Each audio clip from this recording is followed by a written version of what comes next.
You're trying to make me tell you something that didn't happen and that I didn't do. You've been a f***ing dick with me. No. Yes, you have. No, I haven't. Yes, you have. Your whole attitude changed towards me. Trying to make me tell you something that didn't happen and that I didn't do. You've been a f***ing dick with me.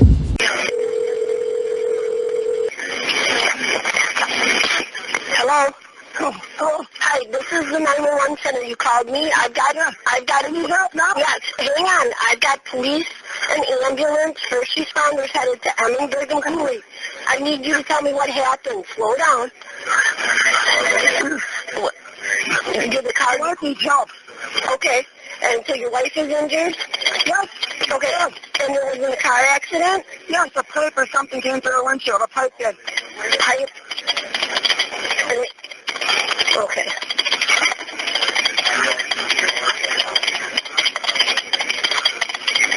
First name? Todd. Todd, okay. And they're going to help you help her until somebody gets there, okay? Hurry up. You're going to hear a dial tone? Hurry up. Hello, and welcome to the channel Hangman.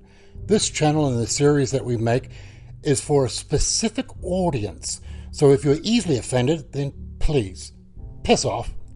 The Hangman channel takes a look at certain crimes which have taken place, and our job is to take a deeper look into the crime itself. We look at the criminal and their psychology. We shall be looking at the narcissistic behavior which takes place in police interrogation rooms, and we look at the intelligence of these criminals in trying to outsmart the police and those around them. We shall also be trying to answer the golden question of what makes these criminals think that they can get away with murder in a courtroom in front of a jury when the evidence is overwhelming. Are they idiots, or are they just arrogant pricks? Hopefully we can enlighten you in a different way than the usual channels looking at crimes and crims. Before we start, I must tell you that I have a condition, of which is a borderline Tourette's, just not as full on. So every now and then, especially when I get excited, a word may pop out. I will try to refrain, but it usually does get through. Usually a word which is unpleasant, but usually about the topic at hand. So again, if you are easily offended, then I take it that you're also very stupid, as I mentioned in the above. If you are easily offended, then please piss off. So please, sit back, grab your cat, put it on your lap and give it a pat and enjoy.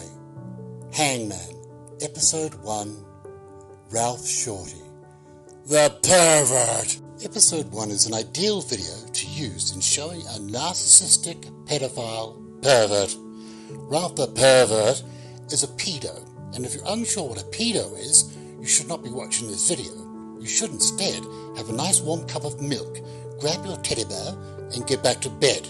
Throughout this first series of Hangman episodes, we shall be referring to these different types of mental and sexual disorders through the use of DSM-5R, which is the Diagnostic and Statistical Manual for Classifying Mental Disorders, which is the holy Bible that we use at work for classifying mental disorders. Really, everyone should have a copy.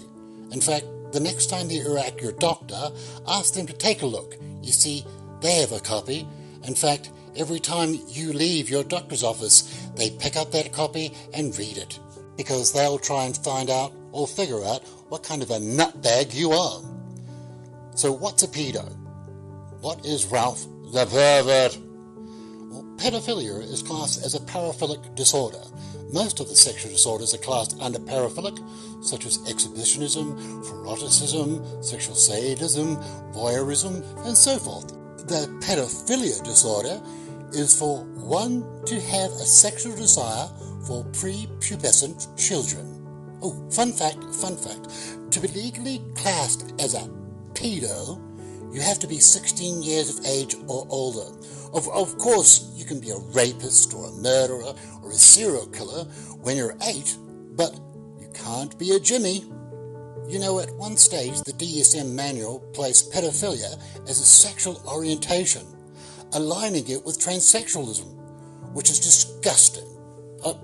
Not the trannies, but the idiots that thought that they would be a good idea to allow pedos to get off the hook went in court by saying that it is their rights and liberties to be a pedophile. So we made an uproar about that, and they changed it because it is not a sexual orientation at all.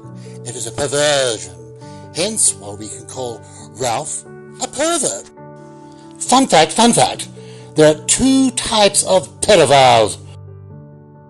The first is just the pedo, which is the pervert that has the desires but does not act upon it. The second type of pedophile is known as the predator.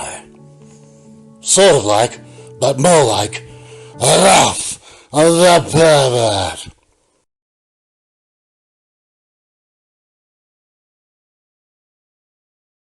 Ralph the pervert was a leading member of the Oklahoma Republican Party and reached his pinnacle at being elected in 2014 as no less than a state senator.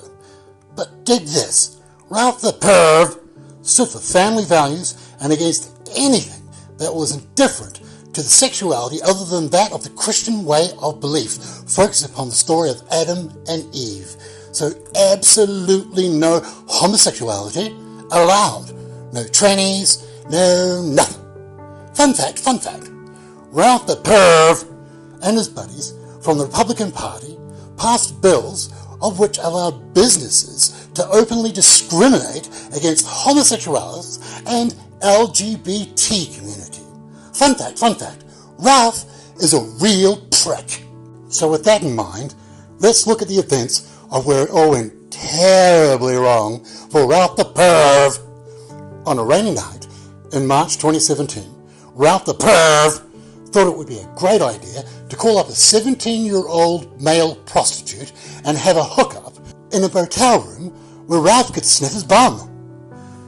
Now what Ralph the perv didn't know was that the boy's father had suspected that there was a pervert floating around his son.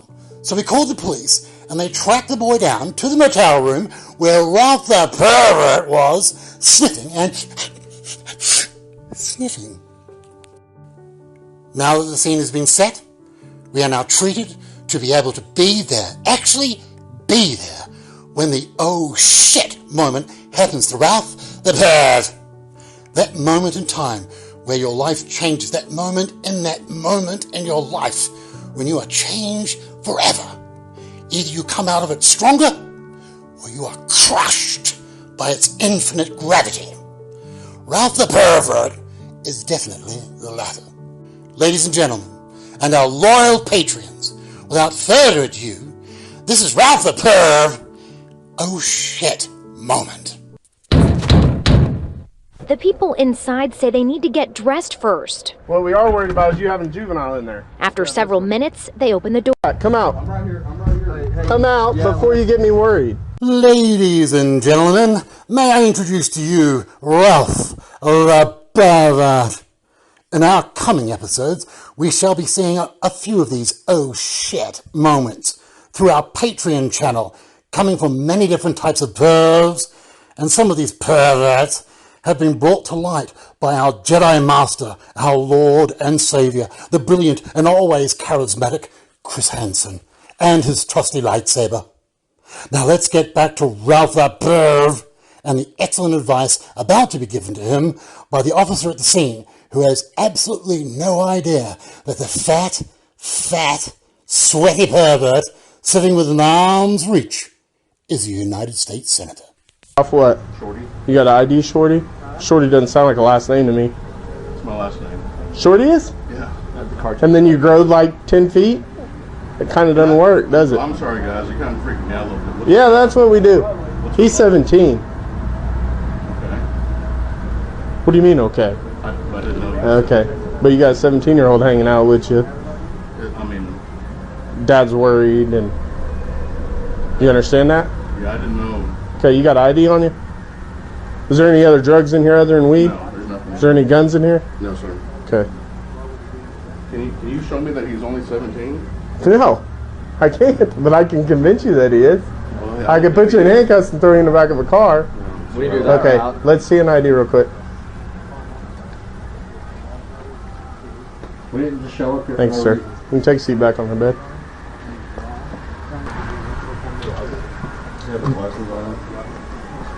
Oh, I don't know. I'm telling you, he's 17. Like, I wouldn't lie to you. Like, what sense does it make me lie to? But listen, whatever you're doing, it's a bad fucking idea. Does that make sense to you? Like, getting high with a young kid, whatever, is a bad idea. No matter how, if they're 17 or 20, like, it's a bad idea. You understand what I'm saying? Like, if you want to have fun by yourself, if you got things you got to figure out, you need to figure that out, and you can live your life however you want to live it. But when you start doing it with kids and stuff, then it starts to become a serious problem. Because listen to me, like, if he was a couple years younger, you'd be going to prison. You understand what I'm saying? With no strings attached. We'd be blowing this door up and we'd be taking you in our car. You understand what I'm saying? So you need to be careful about what you're doing out there. Just like he really needs to second guess his life choices. But you do too, because you can get yourself in a bad fucking spot. Do you understand that? Does that make sense?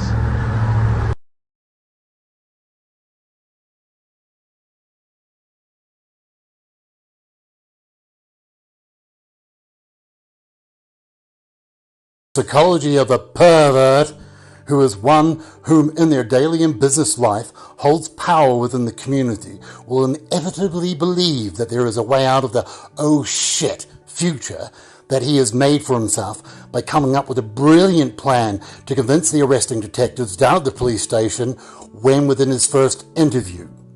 As we have seen with many of these perverts, they resonate in their minds that one can merely talk their way out of such an egregious gravity well that one has dug for themselves. Do I seem like a dishonest, dirty person? I mean, do I seem like it to you? I haven't done anything wrong. It is in these interviews of which we can see the true nature of the narcissist by the answers to the common sense questions placed in front of them. For such an oh shit moment, it would be almost inconceivable that a half-intelligent being would not have already created a story of which would align with the narrative of facts which are now laid out in front of the perv. Not just a story, but one that is practiced to the point that even the body language would be hard or difficult to be called into question by the interviewing officers. And it is not just the unpracticed, unrehearsed, unthought of excuses and reasons for the encounter to not have any of that, and yet for the narcissist pedophile to openly allow the relinquishing of one's rights to place them into more of an oh shit moment gravity well by waiving the right of counsel and the right to silence. This is the true testament to his narcissism and his blatant stupidity. And for this, Ralph, ya perv, we thank you. So let's tackle the reason why police officers of any rank don't immediately arrest the subject. And this is, of course, that if they arrest the pervert, that he most likely will call counsel. But the police have figured out over the period of time of being police that if you don't arrest them immediately, then these idiots think that, oh, he hasn't arrested me, so therefore I should be able to talk my way out of the situation, which is exactly what the police officers want you to do. It is just inconceivable that in these situations never sees what's in plain sight and the simple fact. Fun fact, police officers don't read Miranda rights to witnesses. So, let's set the stage. Ralph the pervert believes that the police have nothing upon him, yet as always, the police do. In Ralph the pervert's case, the police know the following. Ralph is a perv, is a type 2 pedo, which is a predator. They know he refused to open the door for approximately 5 minutes. They know that in that time that he flushed the weed down the toilet. They also know that Ralph the pervert used the brilliant excuse for not opening the door straight away by saying, "Hey, can you wait a minute? I just have to put my clothes on my pervert body." That Ralph the pervert uses aliases for his stalking online. He is in regular communications with the young boy, that he has had previous encounters of a sexual nature, that they are definitely going to arrest Ralph the Pervert. Now, of course, on the other side, Ralph the Pervert, all he has to do is explain reasonably all of that shit. Now, let's hear Ralph the Pervert talk his brilliant off-the-cuff story to these two seasoned detectives. Well, like I told you on the phone, I guess had some officers contact you at Super 8 on March the 9th, I think it was, real early in the morning. Yeah, Wednesday night, I think. And so that's what we're here to talk about. Why don't you tell me what transpired there? Well, we were inside talking, and we heard a bang on the door. I honestly didn't know who it was. Couldn't see through the keyhole or the peephole. And so, the young man I was with, I know has, I've known him for, we've been talking. He's come to the coffee shop that I operate a couple times. I've even had him over to my house, play video games before. Had no idea. Told me when I first met him that he was 20. And so when they first got there, I didn't know what the issue was. Didn't know if it was, somebody trying to get in or what. Mm-hmm. So, I asked them, they said it was a wellness check or something like that, and I said, hey, I'm fine. And they were persistent, and then I could finally see a badge on one of them. And then they said that there was a minor inside the room. Obviously, I had no idea when I first met this young man. He told me he was 20 years old. Like I said, we've been talking on the phone for a while. He, in fact, for a few months, even told me that he went to California to try to get in the music industry or something. So that was when I opened the door. It just didn't make any sense to me why, there'd be Police there. Actually, what I asked him was, I said, are you minor? And he said, no, let me go talk to them. And I said, okay. And he went out there, and that's, I don't know what they talked about, but I asked him to check his ID. Again, I'd never even thought to ask him for his ID. There was no reason to. So anyway, I guess after that, one of the men, Sergeant something, I can't remember his last name, he's bald. He lectured me quite a deal. At that point, I was, again, blood pressure. I had to sit down, couldn't even really, I don't even honestly remember what I said to him. A little bit, I think. And I just needed to not have a stroke. So I was caught off guard by that. I think they asked me at some point if they could search the room. I had my computer bag with me, and one of the men searched my computer bag as well as the room. As far as I know, there was nothing found. That was that. Okay. So they said pardon me. They said they smelled weed in the room. Were y'all smoking weed or anything? No, I was like not that? smoking weed. Was there any in there? No. Okay. And again, I asked them to search. They wanted to search my bag. So I don't remember. I think he needed a place to stay for the night. And I think he had a bag with him. I don't know if they searched that. Okay. I did not. So did you stay there all night after the cops left? Or? No, I left a little while later. About what time? I have no idea. Okay. But you didn't stay until in the morning? I wanted to make sure that I was okay to leave. Okay. And that was off. So you say how long you known the guy? It's been definitely over a year. Okay. What do you know him by? What's his name?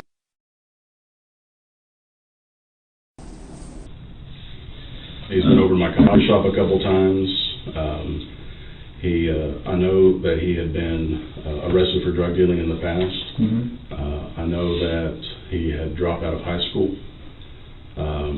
He was trying to get a GED. I was trying to help him through that. In fact, when we first met, I was trying to help him study and things like that for the GED. And then when I lost contact with him for 4 or 5 months, when he went to California or wherever, I just assumed that he had, I didn't know that's where he went. Well, how did y'all meet? At the coffee shop. I'm pretty sure of that. What coffee shop are you talking about? That's I own a coffee shop. It's called Holy Grounds Coffee. Okay. And 8613 Southwestern. Okay. And I'm pretty sure that's how we met. I honestly don't remember. It's the only place I probably would have met the guy. So anyway, he's been over a couple times there. When he came back, he was, in fact, he told me he wanted to go be an anesthesiologist or something. And said that you can't go without a high school diploma. You can't do anything without a high school diploma. And so, I know that the day after the incident happened, he was going to test for the GED. Strongly encouraged him to do that. And the night that he called me, he said, "You just need to get out of his house." I'm assuming I thought he had told me that he lived with some friends, and he had told me in the past that it was hard for him to get clean because he was always with his friends that were living with him. And so when he called and said he needed to get out of there, that he had to test the next day, then the choice was to bring him over to my house, which I don't think my wife would have appreciated that very much. She probably would have been okay with it, but I just figured it'd be easier just to get him a place. And then we decided to talk. So. Okay. So, how do you do you text him, or how do y'all communicate? It's usually phone calls. Phone calls? Yeah. Okay. Well, it's interesting because on his tablet he has a conversation that he says he had with you using an app called Kick. Do you know what that is? Mm-hmm. Okay. Well, there's a pretty lengthy conversation on his tablet that he says is with the guy that is you, that he that is an online, or the Kick ID is Jamie Tilley. And you told officers that night that that's what your online. He calls me Jamie, Uh-huh. and I'm not sure why. Okay. And anyways, so we've got a conversation between him and this Jamie Tilley about. He says, "I need money for spring break." Jamie Tilley says, "I don't really have any legitimate things I need help with right now. Would you be interested in sexual stuff?" He says, "Yes." This goes on about how I come get you, blah, blah, blah.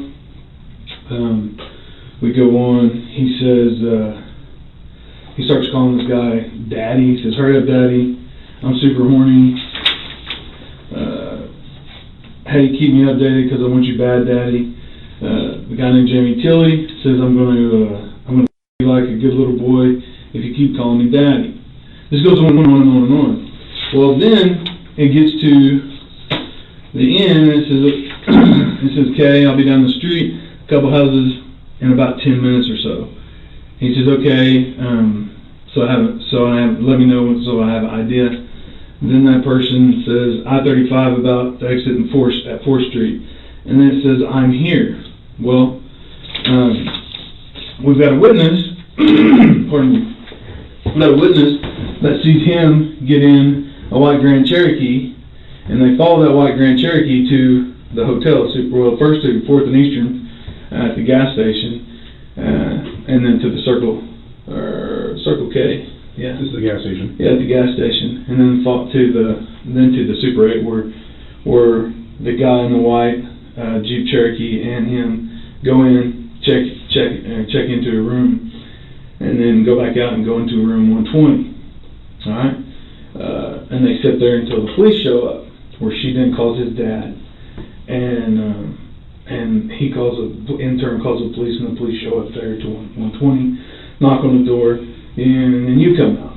So Again, I ask, you told officers that you had online identity Jamie. This guy,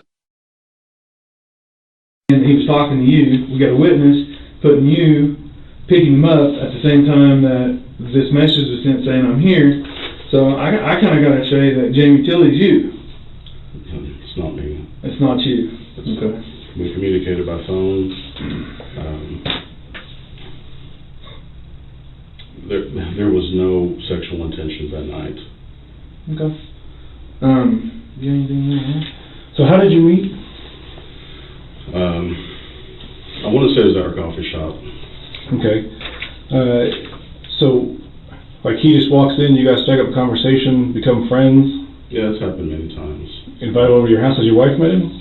I think so. Okay. Now, you said he's come to your house several times to play video games? I think just once. Come to your house once to play video games, and then you guys met at the coffee shop a couple of times? Mm-hmm. Okay. What if I said that he told you you guys met through a Craigslist ad the very first time, when he posted in Casual Encounters? No. Okay. Well, in this... Can I add, is he legitimately underage? Yeah.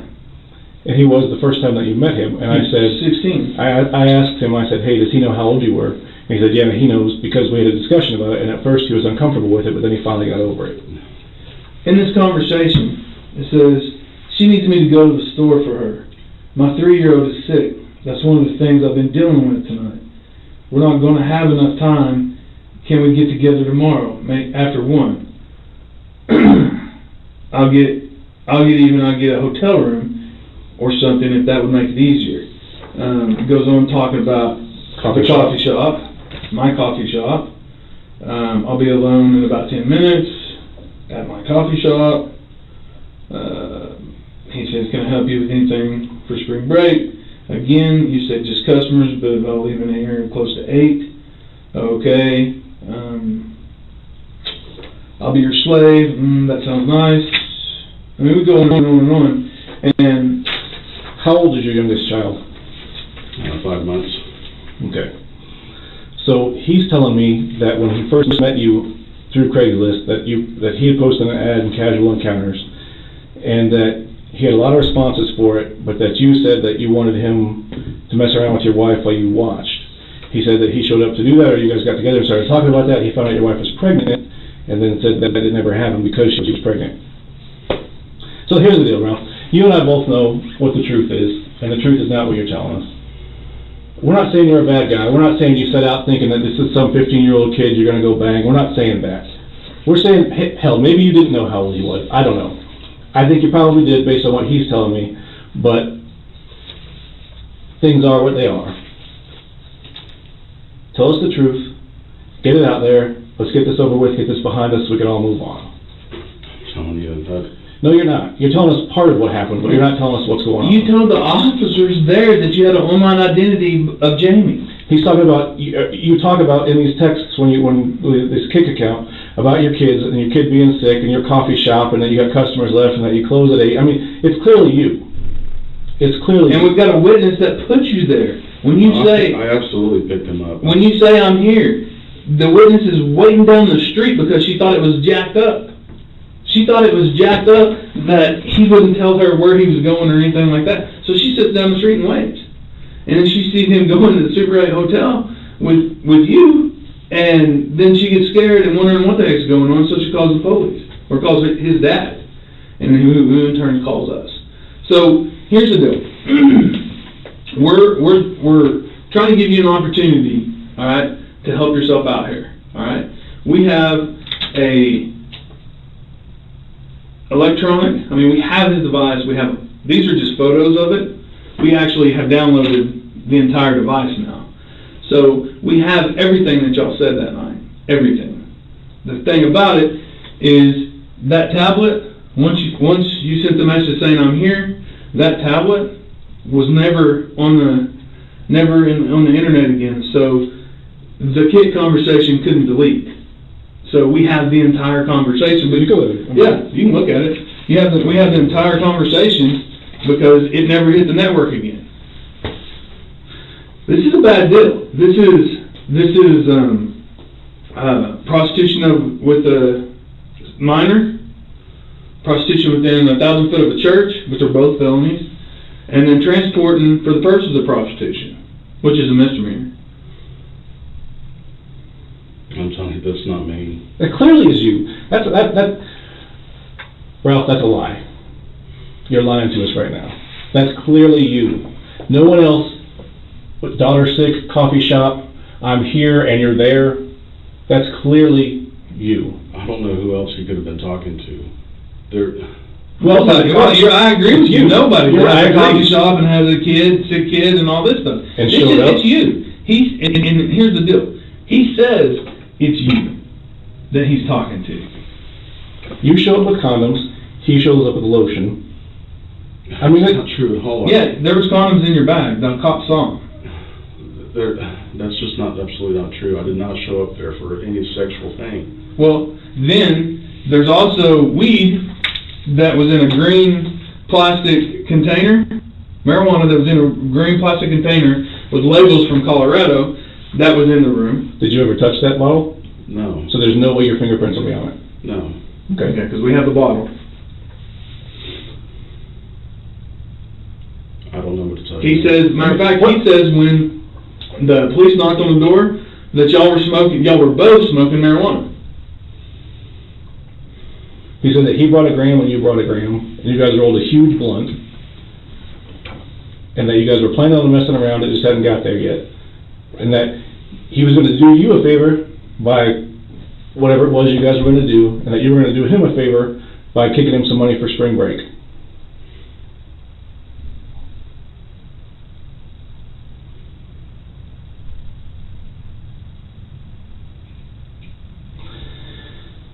Ralph, like I said, we don't think you're a bad guy. We think you made a bad decision. There's a big difference.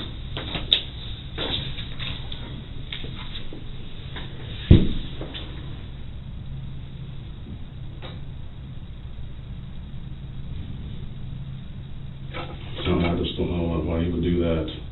I honestly don't know. Because it's true. It's not true. I mean, he's 17. And he lied about that too. Okay, well, for all practical purposes, let's say he did lie about that, all right? Jamie Tilley is you, and I can prove it. So, at minimum, you met with a guy at a hotel to pay him for sex. At a minimum. Within the 1,000 feet of the church. Yeah, within the 1,000 feet of the church, which is a felony in itself. So, at minimum, that's what it is. All right? At minimum. So, I'm giving you an opportunity here, and he told me I shouldn't, but I am. I'm giving you an opportunity to do it, to take responsibility for it and make it a little bit easier on yourself. If you don't want to take it, that's fine. Okay? I can tell you what I'm going to do tomorrow. All right? First thing tomorrow morning, I'm taking this case to the Clinton County District Attorney's Office. Okay? I'm going to suggest that they file charges for solicitation of a minor, possession or prostitution within 1,000 feet of a church, and transporting for the purposes of prostitution. Okay, and then they're going to decide whether or not they're going to file charges or not. Obviously, I've given you the opportunity. I'm giving you an opportunity to help yourself out, to tell us what happened. Everything I'm telling you, I can prove beyond a shadow of a doubt. So. I know that's why we're sitting here so strongly telling you you're lying, because we can prove the Jamie Tilley ID. We can prove that identity is you.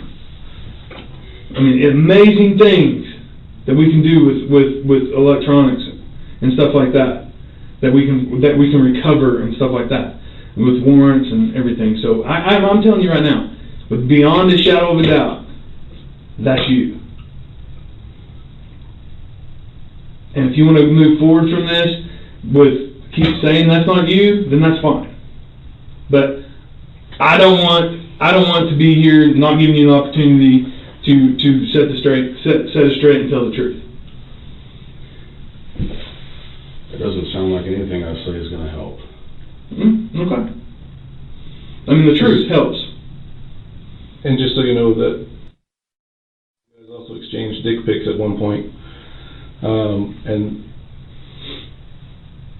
when you, hopefully you didn't take a picture of your dick with your phone because that's going to tag it whenever you send it to somebody. No, I don't do that. Okay. I wouldn't.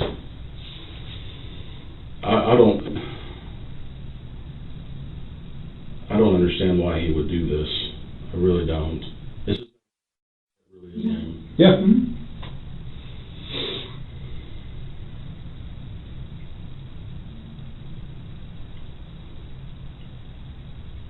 And he said he knows you because, like you're saying, coffee shop, all that. Said you guys smoked weed on the second floor of the coffee shop in the past. I just don't understand why he would do that. He has nothing to gain from this. Except screwing me. How does that help him? I have no idea. Yeah, well, I mean, he has nothing to gain. Why would that screw He's him? on probation or whatever. He has no idea who you are. He thinks your name is Jamie. He has no idea what your real name is. None. He referred to you as Jamie the whole time I'm talking to him. I don't understand this.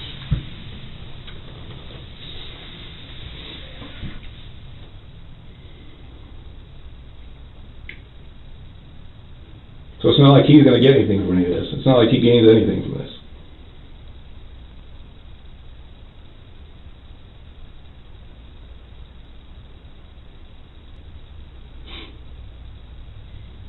Have you got your phone with you right now? No.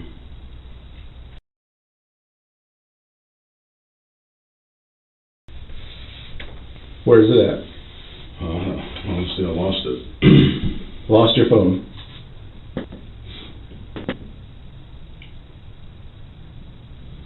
Because you and I both know what would be on that phone. There's nothing on that phone. So other than kicks, how did you communicate with him? Did you email him? I don't think I've ever had his email address. Okay.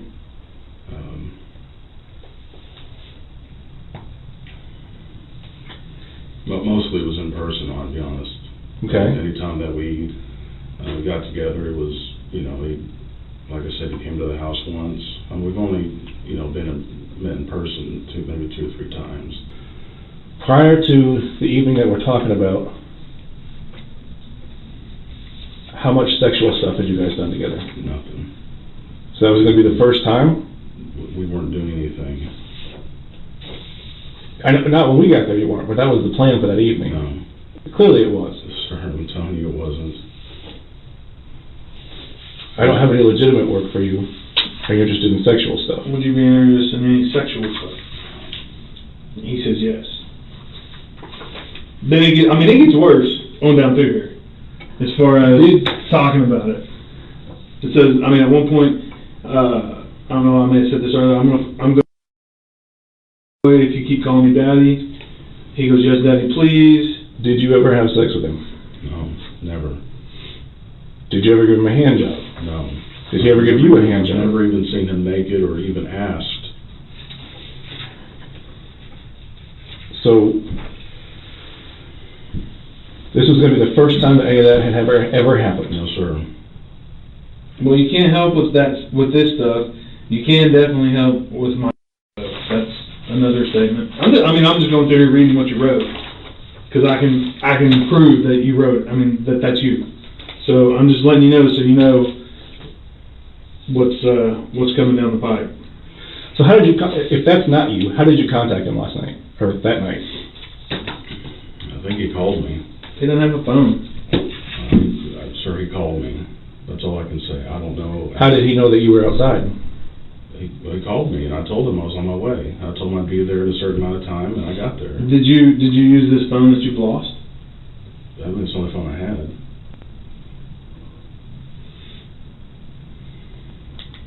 Okay. What was that number? I can't remember what I swore. Of the phone that you lost? Oh no, my phone was the number I gave you earlier. That's my cell phone. Mm-hmm. And that's the one that's lost? Well, I use Hangouts for Google numbers. I've always used them for all of my businesses, and so it would have been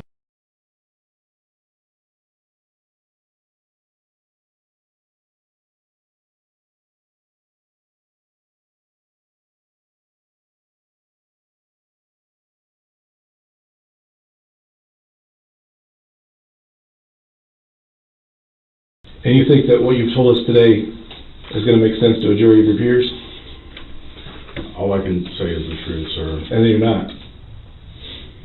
I agree. All you can say to help yourself out is the truth, but you're not doing that. So, this 219 number, you say you lost the handset? After I called you, I apparently have left it on top of my car or something. I've tried to find it because I needed to call someone else. So you just recently lost it? Yeah, I talked to you when I was about to leave my house. And I went back and looked on the ground.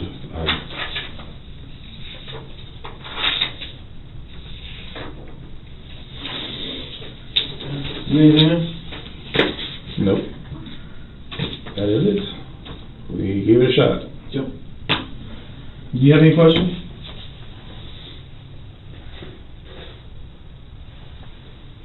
The conversation that you have there, how lengthy is it? How long does it go? Is it just one night? Is it more than a week? Is it a month? This one that we have right here is just that night. But we have others. Other what? Conversations. In what form? The same messenger? Huh? The same messenger? I don't know. I'm gonna have to get with. We'll have it at. I think he said 4 this afternoon. So we took his device. What we did is we took his device. There was 2 devices. We took them. We forensically. We have a guy who forensically examines them. Then what they do is they take everything off of it. Now, if it leads us to another device, if we get a search warrant or a court order or to another account, say.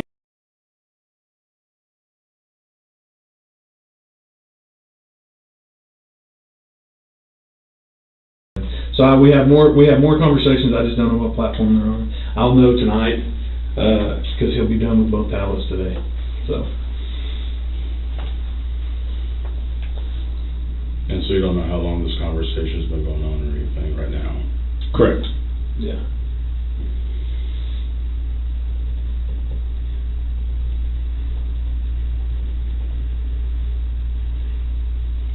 So basically all that can happen is, at this point, is that we get more evidence about what's going on. Because there's nowhere to go from here, but more to add to it. I can find. I know you guys don't believe me, and I'm not going to try to convince you otherwise unless I have something to show you, and I just don't know. I find it hard to believe that you magically lost your phone on the way over here as well. It's not the first time, sir. Well, and just look at it. Okay, take all this crap in this conversation that we've had out of it. All right. So just put yourself in my shoes. Okay.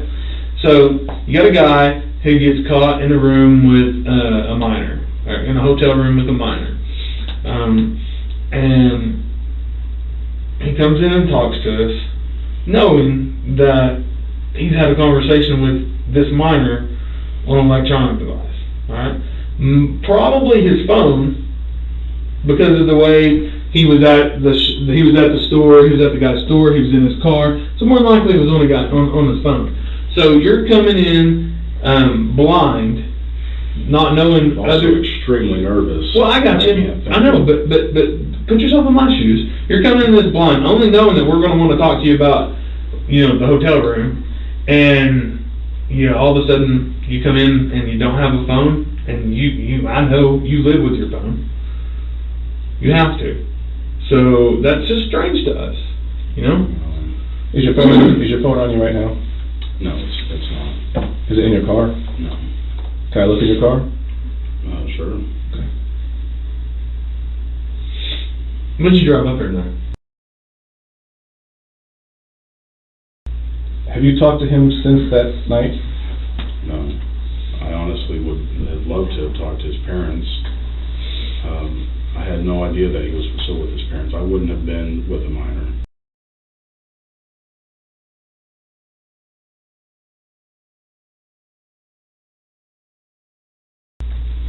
Well, you knew that he was kicked out of high school. Yeah, I knew that. Well, he told me he dropped out of high school. Okay, you knew that he dropped out of high school, Mm-hmm. and that he was trying to get his GED, Right. How old did you think he was? 20. Well, When we met, he told me he was 20. Okay. And you know, he's told me,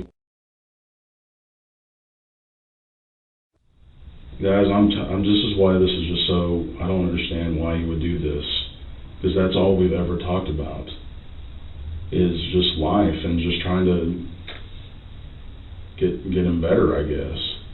I had no idea he lived with his parents. Why did you tell the officers there that you had an online identity by Jamie? I didn't say that. I said that he's called me Jamie. Well, I don't mean to you did, because we got body cameras and I actually saw it. So, I mean, they were talking to him, they were talking to you, and you said that you went online or had an online identity of Jamie. That's it. You didn't say Tilly, the last one, but you said Jamie.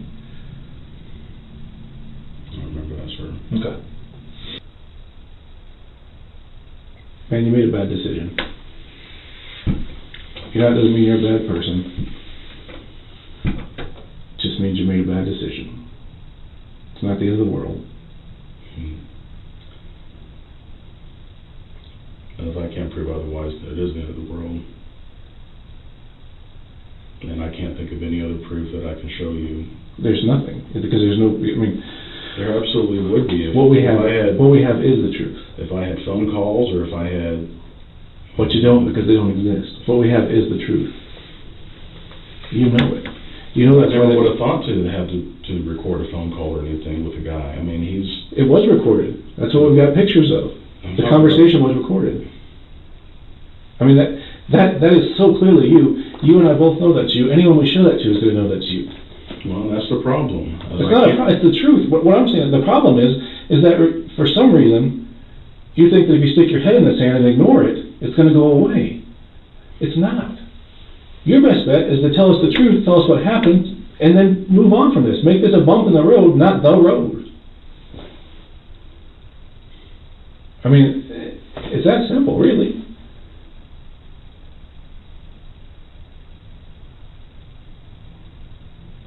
This is not a defining moment. This is just a moment. No, this is you've had other things happen in your life that were awful at the time, and then now that you look back on them, they're still awful, but they didn't change who you were. It's a bump.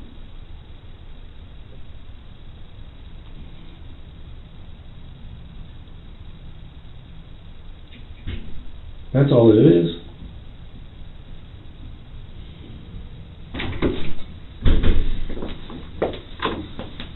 It doesn't change the fact that you're a good person, that you care about your family. None of that changes.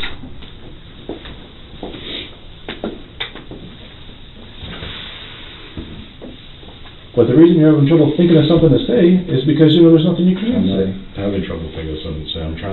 You're trying to decide whether or not you should tell us what happened.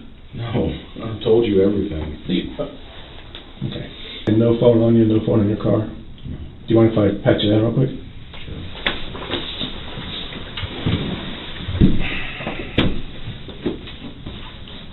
A lawmaker in Oklahoma has been charged with child prostitution. State Senator Ralph Shortey was found in a motel room with a 17-year-old boy. The Republican has also been charged with transporting a minor for prostitution and engaging in prostitution within 1,000 feet of a church. Police say they found the lawmaker with the teen earlier this month after the boy's father called them. The dad told them his son had a history of drug use and soliciting sex on Craigslist.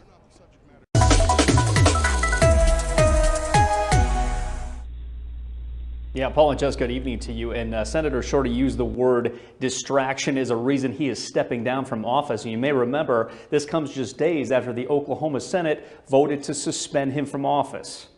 I have no comment at this time, but I will. Days after State Senator Ralph Shortey turned himself in at the Cleveland County Jail, he announces he will no longer serve in the Oklahoma legislature. KOCO received his resignation letters he sent to Governor Mary Fallin, Pro Temp of the Senate Mike Schultz, and you, thanking his constituents for the opportunity to serve.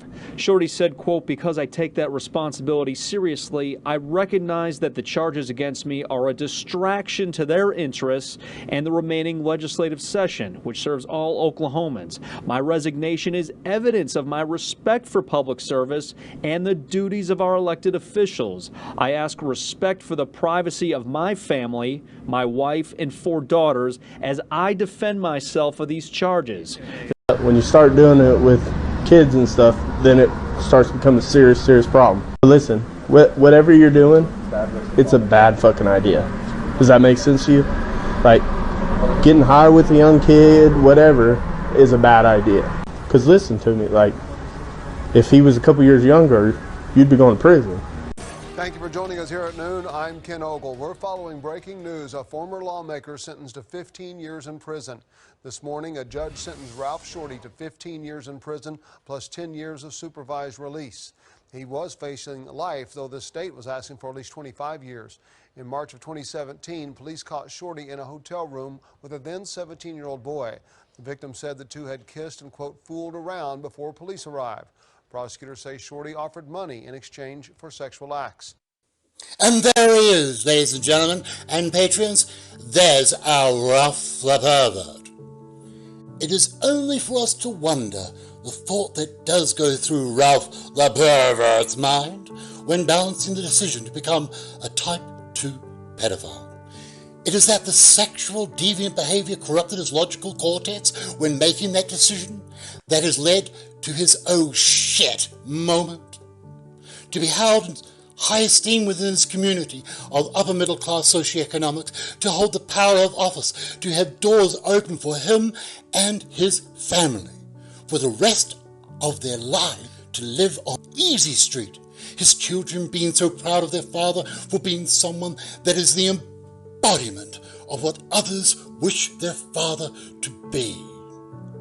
And all of it, ripped from their futures. His family now a point of ridicule instead of admiration. Those doors that led to such promising futures now a far distant hurdle. A wife unable to attend the same parties as once she had because of the glare of the other ladies, that now she is the laughingstock behind and in front of now those permanently closed doors that are now welded shut with the cement of the poison virtue.